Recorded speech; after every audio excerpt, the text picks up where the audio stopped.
Bon, ben, bonjour à toutes et tous, rebonjour. Bienvenue du coup pour cette quatrième séance des séminaires de la saison, des séminaires de l'IASPM, la branche française. Voilà, on accueille aujourd'hui du coup Vincent. Alors Vincent Granata, alors tu es chercheur du coup en contrat postdoctoral là à l'ITI, comment on dit, CREA. Ouais. Voilà, c'est ça, le Ouais, créa, on ouais. dit comme ça. Ok. De l'université du coup de Strasbourg et tu es enseignant à l'université de Lorraine et de Strasbourg. Voilà. Donc tu es ancien élève de l'ENS à Lyon et tu as soutenu en 2021 du coup une thèse intitulée L'expressivité du blues, une exploration philosophique sous la direction voilà, du philosophe Roger Poulivet et du musicologue Alessandro Arbo. Voilà, donc, au-delà de tes recherches sur le blues et les émotions musicales, tu travailles sur la manière dont les technologies contemporaines de production bouleversent le statut et les modalités de l'acte musical. Alors là, tu m'as envoyé ça, du coup.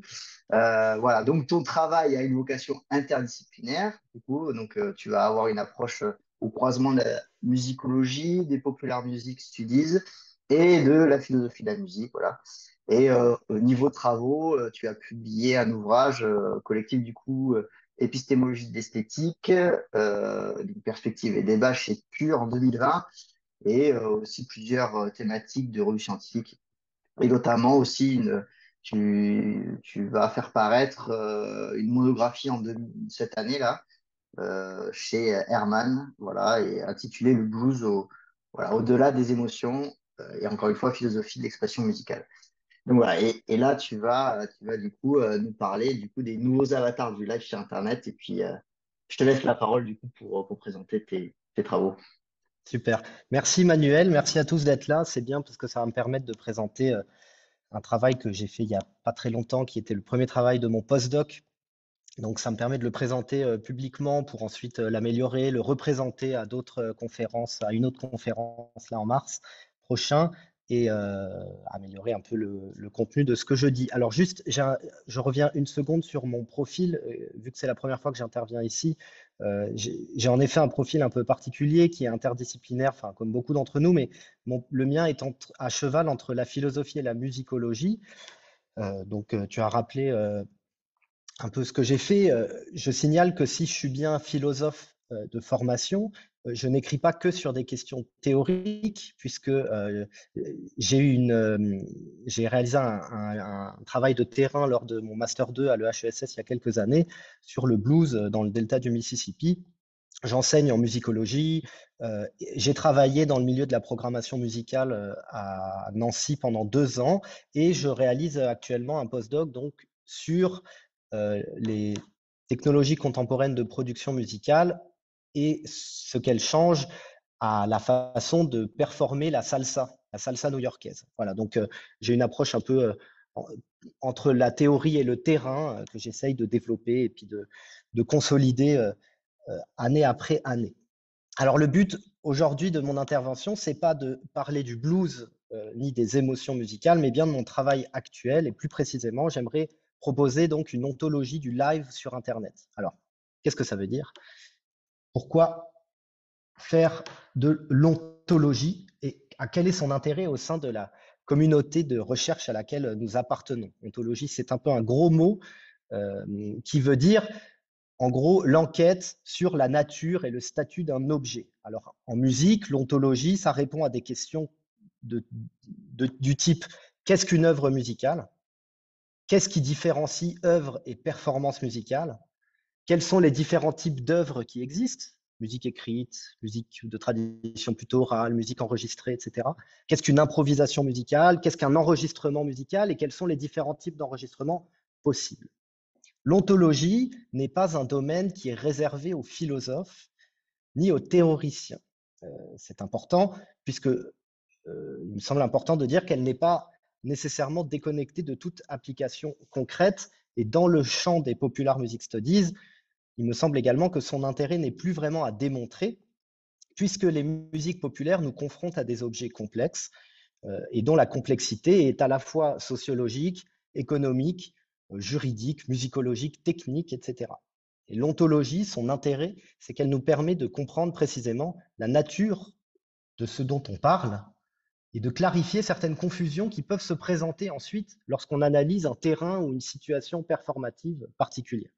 Comme preuve de ce que je dis, dans le numéro de la revue Communiqué, qui est sorti en 2022, je crois que début 2023, qui s'appelle donc La musique live en contexte numérique, il y a toute une partie de ce numéro intitulé Quand le numérique modifie les pratiques et l'ontologie du live. Voilà, juste pour dire, ce n'est pas un domaine réservé aux philosophes et interdit aux musicologues de terrain. Voilà. Donc moi, ce que j'aimerais faire aujourd'hui, c'est proposer une ontologie du live sur Internet. Alors pourquoi Internet? Internet a favorisé l'émergence de nouvelles pratiques musicales tout en contribuant à renouveler les façons de créer de la musique et de l'apprécier. Si on prend ce rapport du Syndicat national de l'édition phonographique, un rapport de 2022 qui se trouve en ligne, on observe deux choses. La première, c'est que le streaming musical représente le premier mode d'écoute et la première source de découverte d'artistes pour les 16-24 ans, bien avant la radio et le bouche à oreille. Les chiffres sont dans le rapport. Et deuxième chose, Internet a fait que l'hybridation entre la musique et l'image est indispensable aujourd'hui à la réussite d'un projet musical, puisque les chiffres attestent du succès et de la nécessité pour un artiste toujours plus marqué d'avoir une quantité importante de contenu vidéo sur YouTube et sur les plateformes vidéo. Dans ce contexte de plateformisation de la musique, il y a certains formats de réalisation qui ont connu un nouveau souffle créatif. Le premier, c'est le clip. Là, je vous renvoie à un numéro de Volume qui a été dirigé par Mark Kaiser et Michael Spanu il y a quelques années, en 2018. Donc, le clip musical. Deuxième chose, deuxième type de format, les vidéos live, dites live, j'en reparlerai tout à l'heure, sur des chaînes dédiées comme la Blogothèque, Colors, Tiny Desk, So Far Sounds, etc. Puis le développement exponentiel des pratiques de live stream depuis le confinement de mars 2020, d'abord à l'initiative des artistes eux-mêmes sur leurs réseaux sociaux, puis par l'intermédiaire de plusieurs salles de spectacle et de sociétés de production. Alors le succès du live, c'est pas quelque chose de nouveau. Je donne deux références classiques, Paul Auslander et Fabian Holt, à 10 ans d'écart, 20 ans d'écart, pardon. Depuis l'avènement des technologies de reproduction du son et des médias de masse au début du XXe siècle, le live est présenté comme l'alpha et l'oméga de l'expérience musicale authentique. Néanmoins, quand bien même le succès du live n'est pas quelque chose de nouveau, Internet a changé la donne puisque sur Internet, on peut faire tout un tas de choses qu'on ne pouvait pas faire grâce aux autres médias.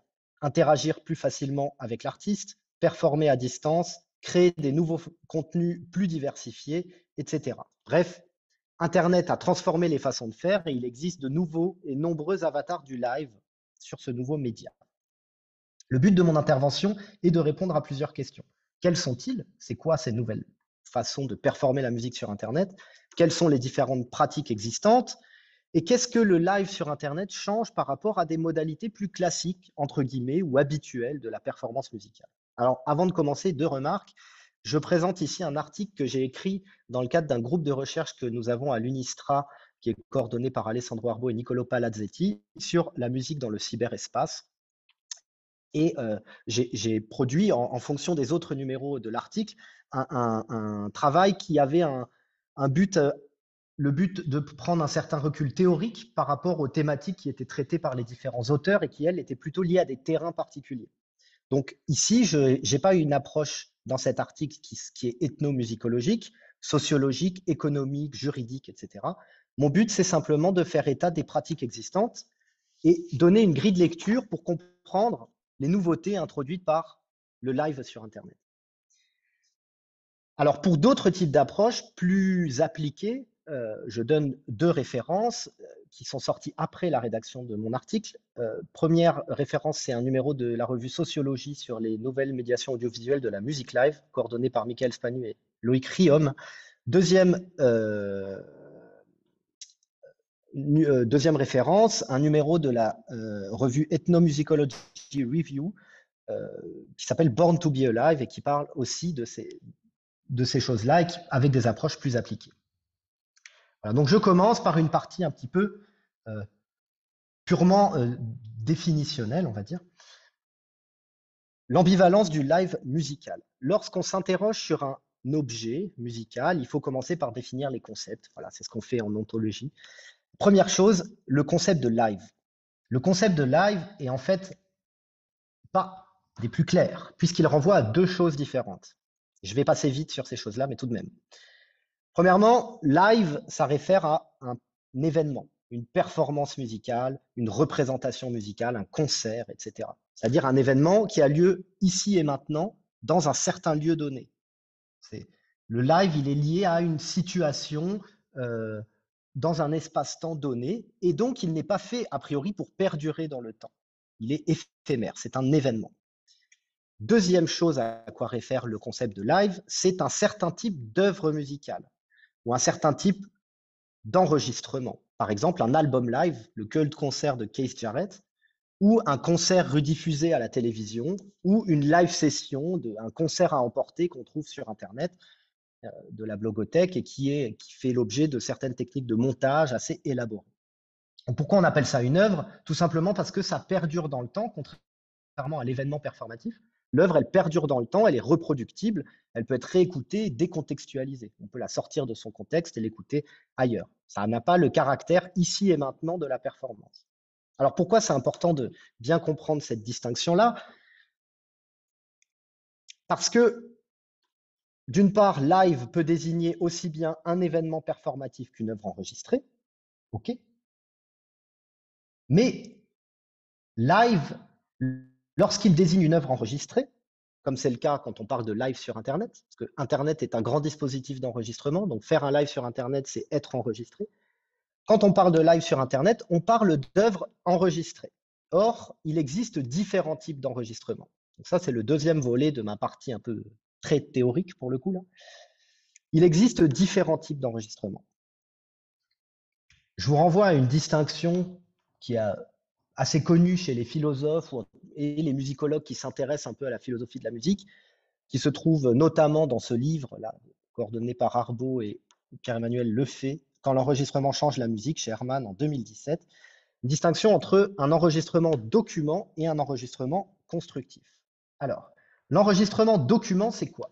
C'est l'idée que quand on enregistre quelque chose, on capture une performance avec une certaine fidélité. J'ai mis fidélité entre guillemets, puisque capturer une performance avec une certaine fidélité ne veut pas dire ne pas faire intervenir de technologies de production et ne pas avoir une certaine construction en studio de l'événement performatif. Je donne trois références qui me semblent importantes et qui étudient ça justement, qui étudient la façon dont certaines pratiques musicales tolèrent ou ne tolèrent pas un certain degré de construction dans l'enregistrement musical. Donc, premier article, c'est celui de Christopher Scale sur la musique pow-wow, musique nord-amérindienne, qui explique comment voilà, les pow-wow ne tolèrent pas d'être enregistrés en pistes séparées, mais pour conserver une certaine interactivité dans la performance, souhaitent être enregistrés en tutti. Et donc, il y a une certaine production de la liveness, donc de cette esthétique du live qui doit être faite à travers l'enregistrement. Un article qui parle à peu près de choses similaires, le deuxième donc de Ian Hayes sur les traditions musicales à Cap-Breton au Canada. Puis un dernier ensemble de travaux de Sue Miller, qui est une chercheuse anglaise qui travaille notamment sur la musique cubaine, la charanga cubaine, et qui a fait tout un projet que je trouve vraiment très intéressant d'archéologie de l'enregistrement, où elle a enregistré un album de charanga avec des techniques d'enregistrement des années 50, donc en tutti, avec certains micros, etc. Et il y a une vidéo là que je vous mets qui est sur ce site internet dont vous avez le lien sur le PowerPoint qui montre comment on produit de la liveness à travers l'enregistrement. Voilà, donc tout ça pour dire l'enregistrement document, c'est pas la pure captation brute. Voilà, c'est un type d'enregistrement, mais dont le but est de conserver une certaine fidélité avec la performance musicale. Mais il y a un autre type d'enregistrement qui existe, c'est ce qu'on peut appeler l'enregistrement constructif. L'enregistrement constructif, c'est le procédé d'enregistrement le plus fréquent dans le champ des musiques actuelles, et c'est l'enregistrement qui résulte intégralement de la manipulation et de la superposition de couches successives issues de différentes sources, des instruments, des appareils électroniques, des effets de studio, des bruits ambiants, des images animées, etc. Donc ça, c'est un type d'enregistrement qui n'est pas lié à une performance musicale préexistante, mais qui est purement construit dans le studio. Je vous donne un exemple, c'est la dernière chanson des Beatles, peut-être vous avez entendu parler de ça, Now and Then, qui a été reconstruite. C'est une chanson que John Lennon avait enregistrée, mais d'une manière très artisanale, on n'entendait pas bien sa voix, on ne comprenait pas bien l'enregistrement dans les années 70, et qui a été reproduite aujourd'hui avec la voix de John Lennon et ses acolytes encore vivants, grâce à l'intelligence artificielle, et voilà, accompagné d'un clip qui a été réalisé par Peter Jackson, etc. Bref, si vous connaissez, je vous invite à aller voir le clip sur Internet, ça s'appelle Now and Then des Beatles. Là, il y a bien la construction d'un artefact complètement nouveau, où il n'y a pas de performance préexistante, ou très peu, tout est vraiment construit à travers le studio. Bon, évidemment, entre ces deux extrêmes, enregistrement de documents et constructif, il y a tout un tas de choses intermédiaires, mais je ne donne pas plus de détails théoriques là-dessus. En résumé, il est important, je pense, de réfléchir sur la notion même de live, parce que être live, ça ne veut pas forcément dire être une performance ou être un concert, ça veut aussi pouvoir dire être une œuvre enregistrée, donc quelque chose qui perdure dans le temps. Ça me semble important et vous verrez pourquoi. Deuxièmement, parce que une œuvre enregistrée peut posséder différents degrés de liveness, c'est-à-dire de cette propriété où on a l'impression que ça sonne live, qui est produite à travers un studio, voilà, qui est très traité par un certain nombre de musicologues, dont Paul Sandel, là, qui donne tout un tas de critères esthétiques pour définir ce que ça veut dire sonner live, quand bien même ce n'est pas une performance live à proprement parler. Maintenant, j'ai dit tout ça pour me concentrer plus précisément sur les performances musicales en ligne, c'est-à-dire ce qu'on appelle le live stream musical. Le live stream musical. Et donc, je ne parlerai pas d'enregistrement live ou de live session comme les concerts à emporter, qui s'apparentent plutôt à un certain type de clip musical, plutôt qu'à un live stream musical à proprement parler. Alors, qu'est-ce que c'est que le live stream musical? Le live stream musical fait partie de ces nouveaux objets du web apparus au milieu des années 2010, enfin en 2011 en fait, plus ou moins, avec le lancement de la fonctionnalité YouTube Live, et extrêmement popularisé au moment du confinement de mars 2020. Certes, la retransmission de concerts en direct existait bien avant, à la radio et à la télévision. Néanmoins, le live stream musical est une pratique tout de même relativement récente, dont il me semble qu'on n'a pas encore fini de mesurer les particularités et les possibilités. Donc j'ai trouvé évidemment un certain nombre d'articles qui parlent du live stream musical, mais je n'ai pas vu, et c'est pour ça que je me suis lancé dans la rédaction de cet article, de synthèse faisant état de ce qu'est le live stream musical et de ses différents critères de définition et l'étendue des différentes pratiques existantes. Voilà, donc j'ai essayé de pousser ça un peu plus loin en faisant une sorte de tableau de ce qui se passe actuellement. Alors, qu'est-ce que c'est que le live stream musical? Il y a live stream musical lorsque 3 conditions sont remplies. Donc ça, c'est très important. La première condition, c'est la condition de simultanéité. Un live stream, lors d'un live stream musical, le contenu qu'on regarde, contenu vidéo, audio, doit être diffusé en ligne simultanément à l'action des musiciens. C'est ça que veut dire en temps réel. Le contenu musical est diffusé au moment où il est fabriqué. C'est important parce que c'est là où se joue la différence entre le live stream musical et le simple streaming. Le streaming, c'est la diffusion d'un contenu qui a préalablement été tourné, mixé, enregistré, etc. Le live stream implique que le contenu soit produit au moment même où il est diffusé. Là, je vous renvoie à un article de Romain Biguet dans le numéro communiqué de 2022 où il parle justement de ça. C'est un article que je reciterai à un autre moment. Deuxième condition du live stream, J'ai appelé ça comme ça. Voilà, on pourrait trouver un autre nom, peu importe. Une condition d'ubiquité, veut dire être partout. Dans le live stream, au moins une partie du public, pardon, les musiciens et au moins une partie du public, si ce n'est la totalité, ne sont pas réunis dans un espace physique. Alors que dans un concert traditionnel, entre guillemets, les musiciens et le public se font face, ils sont présents dans un même espace. Dans le live stream, ce n'est pas le cas. Ils sont reliés dans un espace qui est numérique et connecté. Et donc, contrairement à une performance traditionnelle, encore une fois, entre guillemets, l'événement musical peut être apprécié à distance, dans différents lieux, dans différents contextes. Troisième condition du live stream, la reproductibilité. Condition que je trouve la plus intéressante, puisque dans le live stream, la performance musicale fait l'objet d'une captation audiovisuelle et donc d'un enregistrement. On peut visionner le live stream en live, mais aussi en replay, c'est-à-dire voilà, le revisionner après coup. C'est une condition que je trouve intéressante du point de vue voilà, de la réflexion problématique, purement théorique, quoi, puisque ça pose question. Est-ce qu'un live stream rediffusé, quand on regarde un live stream après coup, est-ce que c'est une performance ou est-ce que c'est une œuvre musicale? Est-ce que c'est la même chose? C'est pas forcément la même chose de revisionner à un moment ultérieur une performance musicale, puisqu'on n'est plus dans le même contexte, puisque l'écoute peut être reproduite, etc. Bon, peu importe pour l'instant. Voilà donc les trois conditions du live stream musical: simultanéité, ubiquité, reproductibilité. Néanmoins, ces trois conditions-là ne suffisent pas à distinguer un live stream d'une performance musicale, un concert rediffusé classiquement à la télévision, puisque, je donne un exemple, il y en a 1000 autres possibles, Elvis Presley, en 1973, a donné un concert à Hawaï, qui a été extrêmement populaire, puisqu'il a été rediffusé à la télévision en direct. Il a été suivi par plus d'1 milliard de téléspectateurs, 1,3 milliard de téléspectateurs, quand même, dans 54 pays différents. Et en plus, il a fait l'objet d'une diffusion en format vidéo, donc remplit ce critère de reproductibilité, et puis d'un album live intitulé Aloha from Hawaii via Satellite.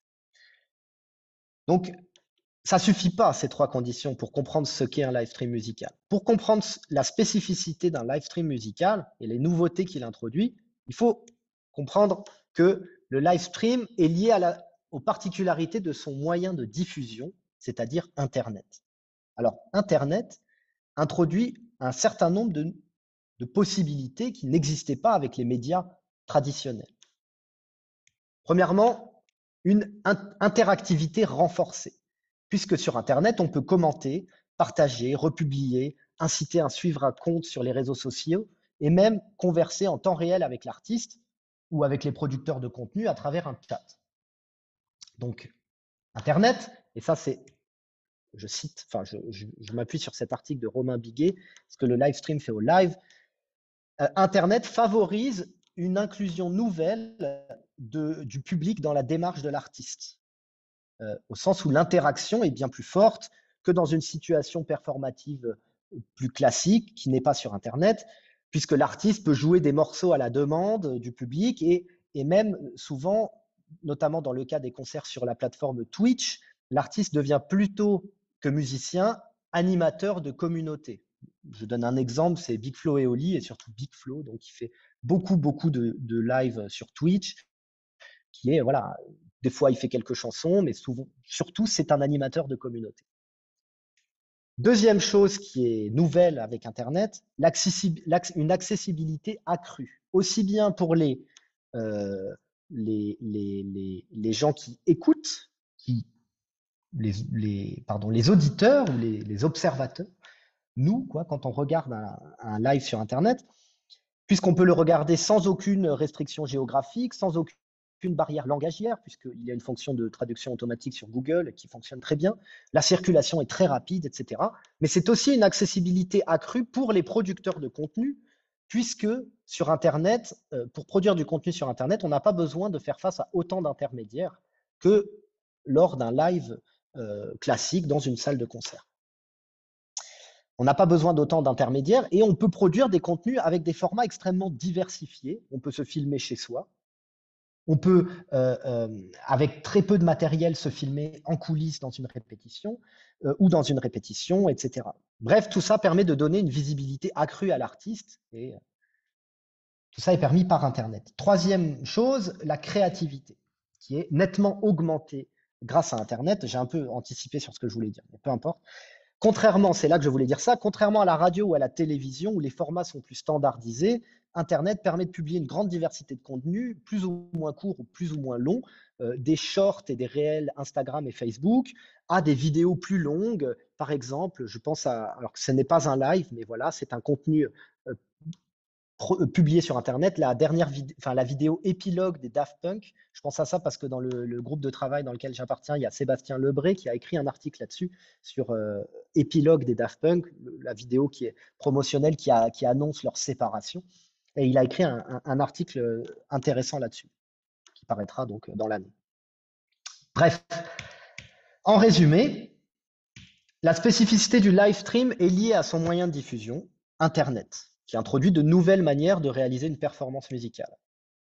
Deuxièmement, et ça je crois que c'est à retenir, le live stream implique la simultanéité de la performance et donc une forme de coprésence entre l'artiste et le public, mais dans un espace virtuel et pas dans un espace physique. C'est important, je le disais tout à l'heure, parce que cette condition de simultanéité, elle distingue le live stream d'autres formats de live qui se développent beaucoup, qui sont très importants pour les artistes dans leur carrière, qui sont les live sessions. Les live sessions qui peut être une live session filmée dans un studio d'une scène de musique actuelle ou les concerts secrets et insolites de So Far Sounds. Je vous renvoie au travail de Loïc Riom là-dessus, qui a fait sa thèse là-dessus et qui a écrit un certain nombre d'articles. Les concerts à emporter de la blogothèque, etc., qui ne sont pas des live streams à proprement parler, mais vraiment des œuvres audiovisuelles pensées en vue d'une certaine réalisation, en vue d'un certain objectif esthétique, utilisant des procédés de montage sophistiqués, etc. Alors, voilà. J'en viens à la partie que j'aimerais développer le plus, en fait, qui sont les différents types de live stream existants, les différentes pratiques existantes. Parce qu'au-delà des caractérisations générales qu'on peut faire lorsqu'on a une démarche d'enquête ontologique sur un objet, au-delà des caractérisations générales, il existe une pluralité de types de live stream, selon le mode de production utilisé, et notamment selon le type d'enregistrement utilisé. C'est pour ça qu'il est important, quand on fait face à un enregistrement, de se demander quelle est la nature de cet enregistrement. Est-ce que c'est un enregistrement qui a une valeur ou qui a un objectif plutôt documentaire, cherchant à montrer une performance dans une certaine continuité, ou est-ce que c'est un enregistrement qui construit quelque chose qui n'aurait pas pu exister dans une situation performative réelle? Il existe donc différents types de live stream en fonction du type d'enregistrement utilisé. Dans l'article que j'ai écrit, j'ai distingué 3 grandes pratiques en vigueur dans le monde du live stream, et il y en a peut-être d'autres, et vous pourrez peut-être m'en suggérer d'autres. Voilà. Je me suis appuyé pour distinguer ces types de pratiques sur plusieurs rapports du Centre national de la musique, notamment d'ailleurs je crois que je ne l'ai pas écrit dans mon PowerPoint, un rapport du Centre national de la musique et de l'autorité de régulation de la communication audiovisuelle et numérique, donc CNM et ARCOM, un rapport qui s'appelle Études prospectives sur le marché du live stream musical en France, un rapport de 2022, donc voilà, relativement récent, qu'on peut trouver sur Internet. Ce rapport, ce n'est pas un rapport qui a une visée d'enquête ontologique, mais il proposait certaines catégories, notamment une distinction entre 3 types de live stream. J'ai repris ces catégories, j'ai changé un peu leur nom et j'ai essayé de creuser un peu plus pour voir comment elles pouvaient se distinguer l'une de l'autre. Donc, 3 types de live stream. Premier type de live stream que j'appelle le live stream à la maison. Alors, le live stream à la maison, il est réalisé avec des moyens volontairement limités, artisanaux, et n'utilise quasiment, voire aucune, technique de modification du son en post-production. Ce type de live stream a été popularisé pendant le confinement de mars 2020 et à peu près tous les artistes qu'on connaît y sont passés, de Renaud Capuçon au pianiste cubain Chucho Valdés, au chanteur de Coldplay et à M. L'intérêt de ce live stream, c'est de conserver un lien, ça a été pendant le Covid, de conserver un certain lien entre l'artiste et le public au moment de la fermeture des lieux culturels. Mais aussi, l'intérêt de ce live stream a été de faire entrer le public dans l'intimité du foyer de l'artiste et des stars voilà, qu'on adorait. Donc ce sentiment d'intimité ou d'authenticité, on peut dire même, est lié aux modalités de ce type de vidéo, puisque une qualité de son souvent artisanale, le caractère complètement informel des situations permet d'avoir le sentiment que ce que nous livre l'artiste est une performance transparente, loin des artifices qui peuvent être ceux des scènes professionnelles et de l'industrie musicale. Alors, d'un point de vue ontologique, non, pardon, avant ça, ce type de live stream se développe aujourd'hui sous différentes formes. Donc, il a perduré après le Covid, à travers de nouveaux publics et de nouvelles formes d'interaction, notamment la musique sur Twitch, qui est un réseau social initialement destiné à la retransmission de parties de jeux vidéo en ligne, commentées en temps réel, et qui devient donc aussi un lieu de musique. On en reparlera. D'un point de vue ontologique, ce type de live stream à la maison pose la question du rôle joué par l'enregistrement et par la technologie. Parce que d'un côté, la médiation de l'enregistrement, qui existe dans le live stream à la maison, a vocation à se faire oublier. C'est la performance musicale qui est au centre. Voilà, comme si on était nous-mêmes dans la chambre de notre ami musicien et qu'on pouvait le filmer avec notre téléphone directement, qu'il était devant nous, qui nous livrait une performance intime, etc. De l'autre côté, le live stream à la maison, tout comme tout enregistrement, n'est pas une captation brute et transparente d'une performance musicale. Il y a toujours un certain degré de construction. Là, je prends l'exemple de M et de ses goûters concerts. Voilà, 3 photos éloquentes pour montrer donc ce qu'a fait M et la famille Chédid en 2020. Ça s'appelle les goûters concerts. Alors là, c'est plutôt un brunch concert, je crois, en haut à gauche. Alors, je crois que ce sont ses 2 filles, puis à droite, il est seul. Et voilà, il faisait ça avec des membres de sa famille chez lui, et ça donnait l'impression d'entrer dans l'intimité de son foyer familial. Néanmoins, l'événement est évidemment pensé, mis en scène, travaillé, structuré en amont pour générer ce sentiment de proximité. Donc, dans le live stream à la maison, il y a la fabrique d'une certaine illusion de l'intimité où le public entre dans la maison des stars qu'il peut voir normalement que sur des grosses scènes. Voilà. Premier live stream à la maison, tout le monde le connaît. Deuxième type de live stream que j'ai appelé le live stream orthodoxe. Orthodoxe parce qu'il peut dire classique, ou qui répond au code attendu de ce qu'est une performance ou un concert de musique. Donc ce type de live stream là se rapproche d'une situation performative habituelle et nécessite des moyens plus élaborés et un équipement technique plus élaboré que le live stream à la maison. Il peut être réalisé avec un public présent ou pas, selon les circonstances. Ce type de live stream s'est accéléré pendant le Covid à l'initiative des salles et des sociétés de production. D'abord, afin de maintenir l'activité de ces salles de concert et de donner envie au public de revenir une fois que le confinement serait terminé. Néanmoins, ce type de live stream se développe et s'est extrêmement développé aujourd'hui et a conduit certains lieux, un certain nombre de lieux à s'équiper de matériel dédié à la captation et à la rediffusion en direct, notamment certaines scènes de musique actuelle comme l'autre canal à Nancy s'est équipé de matériel vidéo. L'accès au visionnage de la performance artistique peut être gratuit ou payant et permet donc de générer un certain nombre de recettes de production. Tout ça, la filière du live stream musical, d'un point de vue économique ou sociologique, est étudiée dans les numéros thématiques de revues dont je vous ai parlé tout à l'heure. Il y a un article de Jérôme Guibert qui parle de ça, justement. Bref. Bien que la rediffusion en direct d'un concert ne soit pas une idée nouvelle, il y a des chaînes télévisées comme Arte Concert ou Culture Box qui se sont vraiment spécialisées là-dedans. Le but maintenant, vu qu'on est là pour faire un peu un panorama ontologique, le but de ce type de live stream, c'est donc Arte Concert, Culture Box, c'est de reproduire, entre guillemets fidèlement, l'atmosphère, excusez-moi, j'en ai fait tomber mes lunettes, reproduire fidèlement l'atmosphère et l'expérience d'un concert en salle à travers des angles de vue variés et un son de bonne qualité. Ce type de captation de concert est rarement des plus créatifs. Ça, c'est pas moi qui le dis, c'est Michael Spanu et Catherine Rudan dans un article d'une des revues que j'ai cité plus haut.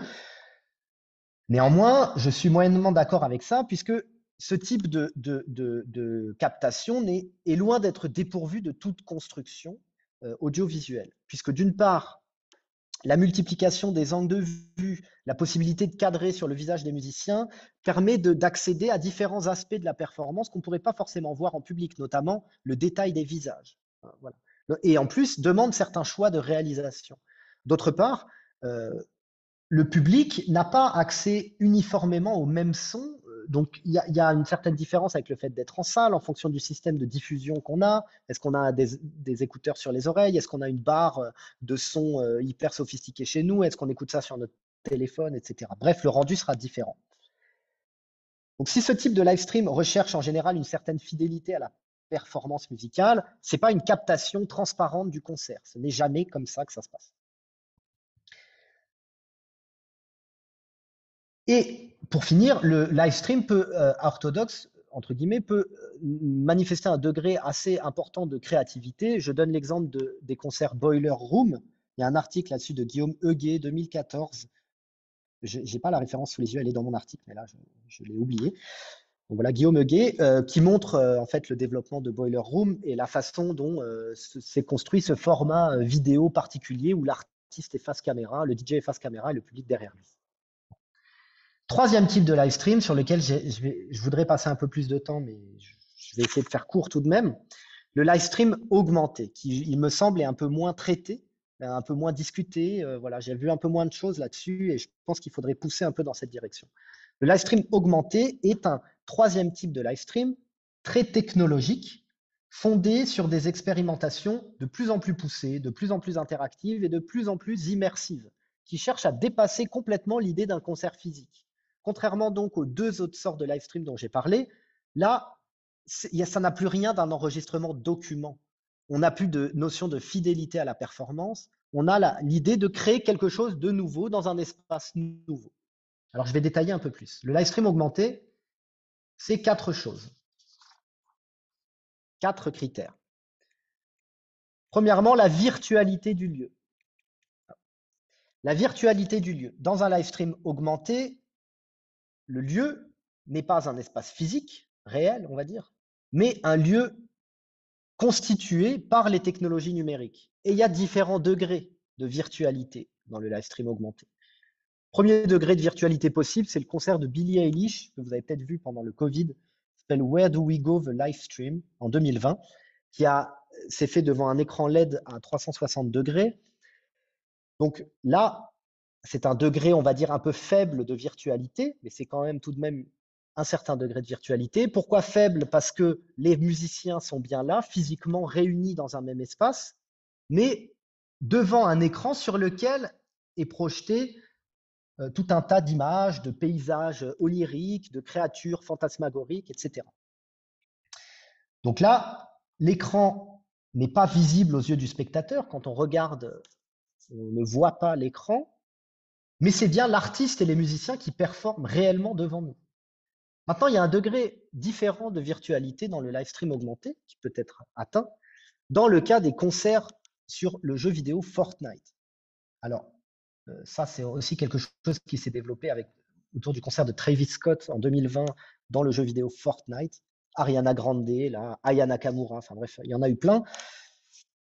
Je précise, ce n'est pas des cas de live stream à proprement parler parce que les concerts sur Fortnite ont été filmés et produits en amont dans le studio donc de Fortnite à Los Angeles. Donc, ce n'est pas des cas de live stream à proprement parler, mais Fortnite a l'ambition de faire de son studio à Los Angeles un point de passage obligé d'un grand artiste dans une tournée. Donc, ça veut dire que peut-être que dans le futur, on imaginera que l'avatar virtuel, parce que là, c'est l'artiste qui performe à travers son avatar virtuel dans un jeu vidéo, reproduira les mouvements de l'artiste en temps réel qui sera dans le studio Fortnite.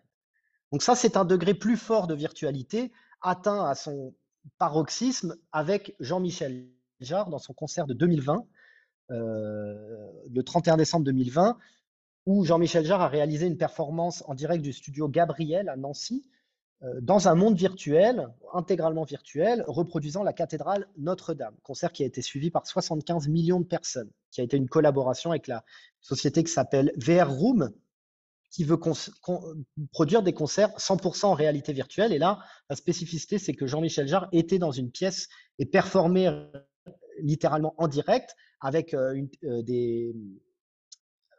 technologie permettant de diffuser ses mouvements, donc des gants haptiques, etc., permettant de diffuser ses mouvements en temps réel dans l'espace virtuel. Voilà. Live stream augmenté, c'est donc une nouvelle forme de concert qui va se développer très probablement et dans lesquels un certain nombre de studios vont investir dans le futur. Donc, 4 critères du live stream augmenté: la virtualité du lieu. Deuxièmement, l'immersion au cœur de la performance, puisque dans un live stream augmenté, bizarrement et paradoxalement, on plonge au cœur de la performance musicale, puisque les technologies de l'immersion permettent à l'usager, donc à nous, le spectateur, de se retrouver dans un espace, dans un métavers, où on peut avoir des interactions et une possibilité de mouvement autour de la performance virtuelle de l'artiste, chose qu'on ne pourrait pas forcément faire dans une situation performative habituelle. Donc là, je passe rapidement là-dessus, voilà, parce que je ne veux pas être plus long que le temps qui m'est alloué. Donc, on a une immersion plus grande que dans une situation performative habituelle, liée elle-même à une interaction plus forte entre les différents acteurs du live stream augmenté, puisqu'on peut varier les angles de vue, interagir avec le corps virtuel de l'artiste, on peut même voler à côté d'Aya Nakamura dans Fortnite pendant qu'elle fait son concert. Voilà. Troisièmement, ah oui, le public, donc, dans cette forme de live stream, n'est plus exactement un auditeur de musique, mais devient un joueur. Pour ça, je renvoie à l'article de Loïc Riom, qui parle exactement de ça, de l'interaction et de la personnalisation de l'expérience dans ces nouveaux contextes de la musique live qui ont pour but, pour la filière musicale, de rallier les gamers, donc de la génération Z, et de conquérir donc de nouveaux publics, puisque voilà, le spectateur de musique, le public n'est plus seulement spectateur de musique, mais devient acteur, joueur du concert. Bref, je finis. Le live stream augmenté change un peu la façon de faire une performance musicale. Le musicien se retrouve dans un autre univers, un univers virtuel dans lequel le rapport au corps, à l'espace est radicalement différent. Il peut faire des mouvements qui seraient impossibles dans le quotidien. Il peut se mouvoir de façon décomplexée au sein d'une foule, etc. Le public devient acteur de la performance. Ça, il me semble que c'est vraiment très, très important. Donc là, je vous renvoie vraiment à cet article sur la génération Z qui pose un certain nombre de bases sur le sujet. Et je me demande aussi si le live stream augmenté n'est pas finalement celui qui se rapproche le plus d'une performance musicale, puisqu'on ne peut pas vraiment le revoir après coup.